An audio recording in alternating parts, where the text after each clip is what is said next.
I drove a small hatchback, back in '89, before seatbelts seemed mandatory, and I was immortal.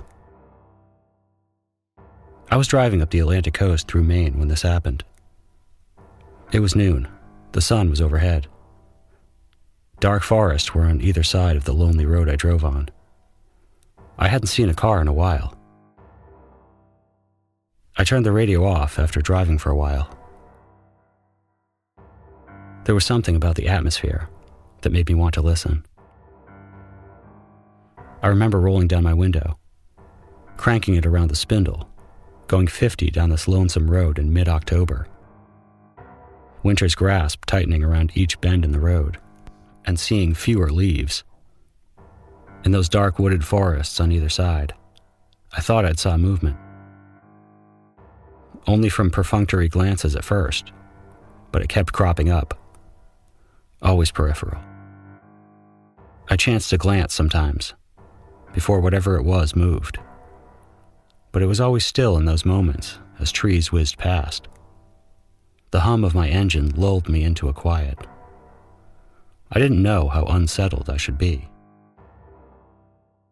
The forests of Maine are a dangerous place to be, but only at night, the locals will say. They have their legends, but I'm not one for stories. But their fair share of animals was enough to keep me wary. The sun dipped at the sky, this road seeming to last forever. It was maybe 5 hours since the start of this story, and the road continued on. I'd passed 2 cars in this time, both speeding past me going well above the suggested limit. I say suggested because it was the '80s. Everyone was immortal. I was headed to my aunt's house. She said I could stop along the way.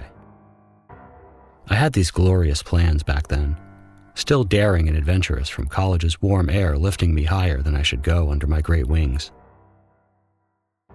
I was too confident. But my mind had been made that summer that I would travel up the coast until the very tip of the country expired, and all that was left was ocean. It was a fool's dream in hindsight. But I was supported, in part, by my aunt who offered shelter for a night. The car began sounding odd later on in the day. I had expected the drive to take no longer than 6 hours, and at this point, I had driven 6 on the mark. The engine sound suddenly changed. The guttural glugging of gas was now accented with a metallic bouncing. A loose screw caught in a fan, or a failing part on its last legs. An internal game of pinball, where if the sound stopped, I knew I was toast. I don't remember much from this point on, only vaguely zoning out in my delirious state of dehydration and hunger, and highway hypnosis. The road had hypnotized me well, and was ready to swallow its next meal. The shuffled movements from the forest that I mentioned earlier never left. Only my recognition of them. I regret not paying more attention now. It gives me chills to think of what it was. I remember pulling over, thinking I'd sleep at hour 7, afraid I would never make it out of the forest, and night quick upon me. I reclined my seat back, first looking in front and behind me in the mirror. The road stretched for miles both ways. Empty. I paused. I swore I saw a truck pass me, not 5 minutes prior. It was an old man driving, I remember. His face was so distinct. It was as if he was leaning forward in the seat, neck craned against the windshield, trying to get a look at me as I passed him. Maybe he was going faster than I thought. Maybe he went around a bend 10 miles back and I lost him. Doing the calculations now, that would make him be driving ungodly fast. I lied to myself. Then, afraid of the truth, drained from the day's driving, and intent on getting sleep. I remember the chill coming first. There was no sound, no crickets, no birds. All this forest seemed devoid of life, except for me. But the chill wound its way up my spine, slowly leaving goosebumps upon my legs, and up to my head as it traveled. It had been a bright and sunny day, but night had truly fallen. It was now the 8th hour of my drive. I got scared here. I called it nerves getting to me. I told myself to grow up. But I was right to be scared. I had been right all day. The thing I saw moving in the forest next to me had been following me, slowly seducing me into stopping, intent on eating me. It was no animal. It was a beast of the night, I am sure. Now I am not religious, but I know what it was. I saw a demon. I saw red eyes glowing through the complete darkness. I heard the muffled thumps of massive hooves. And I smelled the decayed flesh of the damned.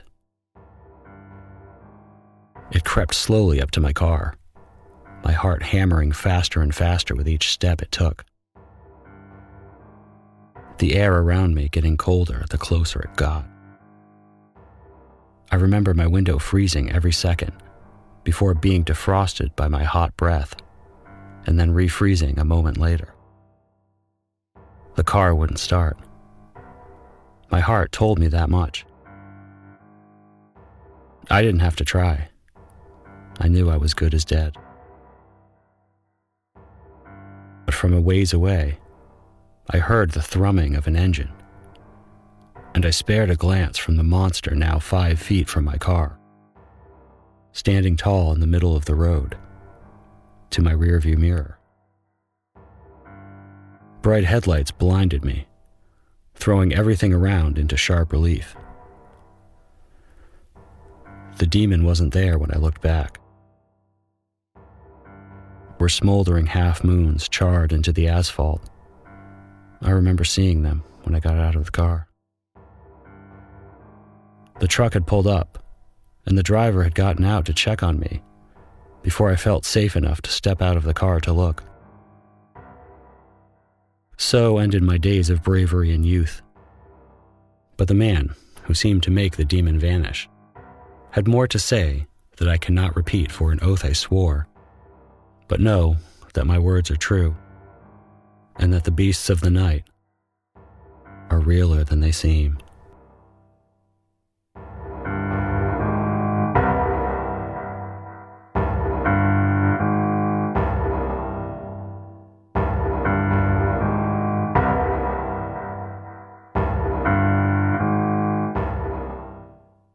This happened when I was 10 years old in a small town called Glenburn, Maine.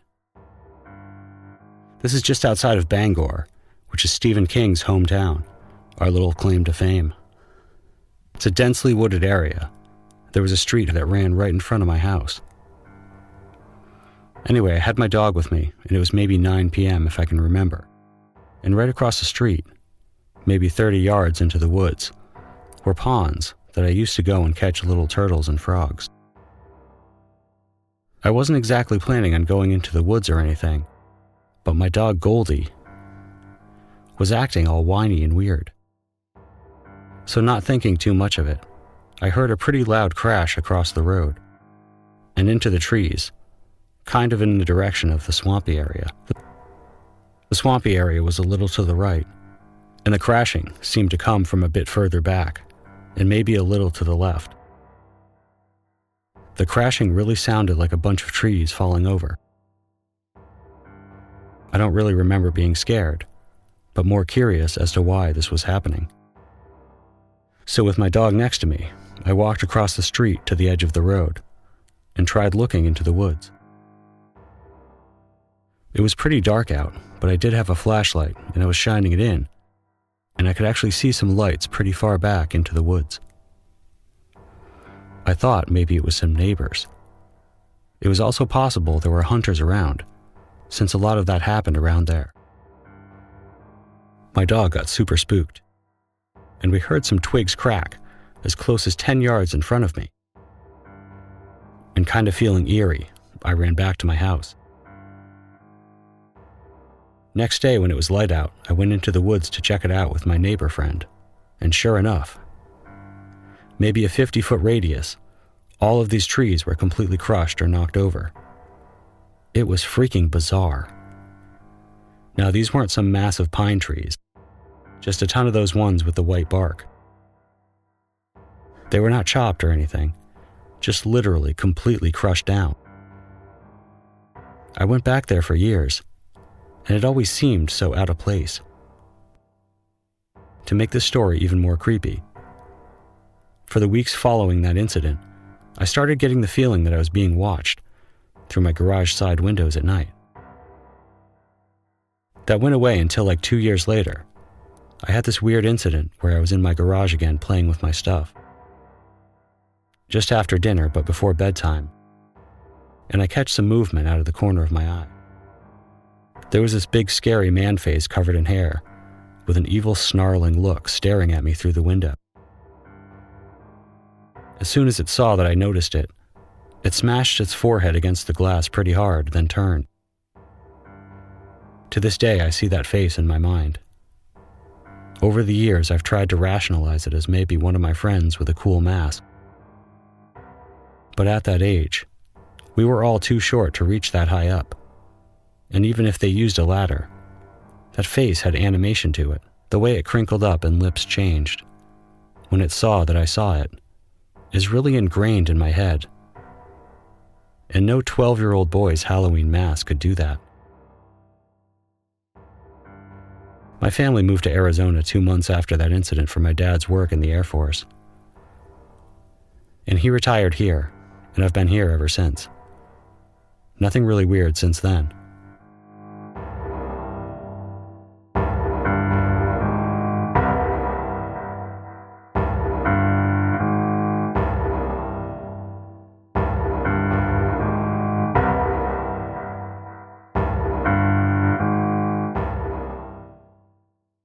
My friends and I were swimming in a small waterhole somewhere near Springfield, Mass, on a hot summer day in 2010. It was awesome. We ran through the forest last of the Mohican style with moss everywhere, well barefoot. There was a slight morning fog in the air, and after about 30 minutes from the parking lot, we reached the waterfall and small basin. We were there all day listening to music, blazing, and having a few beers, but nothing too crazy. It was just before sunset when the cooler air began filling the forest, and the pink sunset hues began pouring through the trees. We decided it was time to get back to my friend's house. We began the hike back to the car, and on the far side of the parking lot, there were a few cars parked.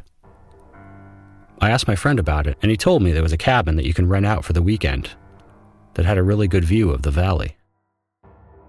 After loading up the car, we thought it would be nice to take a quick look at the distant city lights and remaining elements of dusk on the horizon, even though it was mostly dark already. The 5 of us walked to the other end of the dirt parking lot and up a slight hill toward the cabin.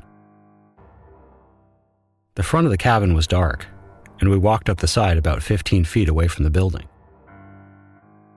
I could see light coming from the side window, and as we were cresting the hill, and the distant city lights began to emerge, I turned toward the cabin. At this point, we were directly in line with the window. This is where shit got crazy. The window allowed for a view directly down the middle of the cabin. It seemed to be a kitchen area just beyond the window with a corridor to the living room. There was a door jamb at the end of the corridor, with what looked like a cat dripping blood suspended from the doorframe. Just beyond the doorway, sitting on the floor, was a circle of hooded people.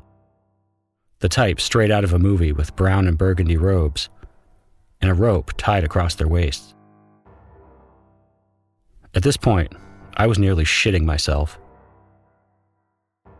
I grabbed my friend's shoulder, and I told him we needed to get the fuck out of there now. I pointed toward the window, and we ran back to the car and booked it out of there. To this day, that image is seared into my mind. I believe it was a summer solstice when this happened, and it was some sort of pagan or satanic ritual.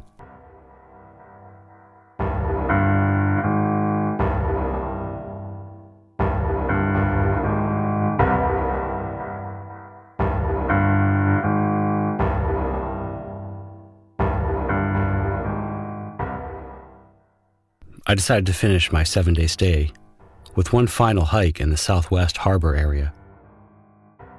Most trails I did had been extremely populated, so I thought starting at 6 p.m. would give me ample time to come back before nightfall and have a quiet, peaceful walk with few people around. As I started the hike, I saw a couple coming back to their car. I asked if there were many people on the trail, and they said none. The trail is a small 3 to 4 mile loop, so I thought that maybe there might be at least a person hiking it, and the couple probably missed spotting them. It's a beautiful trail that takes you up Acadia Mountain, then brings you down to Somes Sound, to an area called Man of War Brook Falls. Back in the 1700s, ships used to stop here to refill their water supply. The sound is deep enough that ships can come close to the shore without any damage to the hull.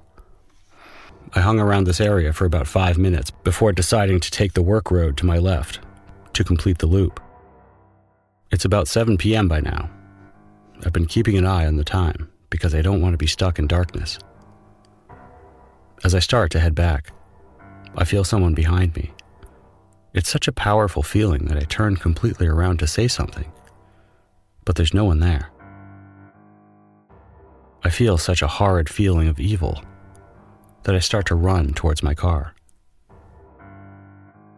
I've hiked alone all over the U.S., hitting park after park. I don't scare easily. I've come across snakes, bears, and strange people, but I've never felt in jeopardy until this day. I have about a mile to go. As I run, I notice the canopy of trees is very thick, and I can barely see the light shining through it. I start to pray. I take the cross around my neck and hold it in my hand as I run. I notice that everything around the forest is cold, putrid, moist, and in decay. It felt like I ran an endless road, then all of a sudden the canopy got thinner, and I can see the sunlight. I can feel the warmth of the summer on my skin again. I stop running and turn around, and I no longer feel that evil that I felt back there. I was never so glad to see the trailhead. The next day, I pick up a book at the airport to read on the plane, Ghosts of Acadia, by Mark Labrizzi. In it, he talks about a woman named Sally Summers, who possessed magical powers of shape-shifting and a penchant for herbs. She caused chaos for all the folks that lived in the area of Saint Sauveur Mountain. Finally, she got killed by a neighbor using a silver bullet, but her spirit remains free to roam. Her favorite place to meander, a glen near Man of War Brook. As I read this on the plane, thousands of miles away from Acadia National Park, I know with all my heart, I felt her malevolence in those woods.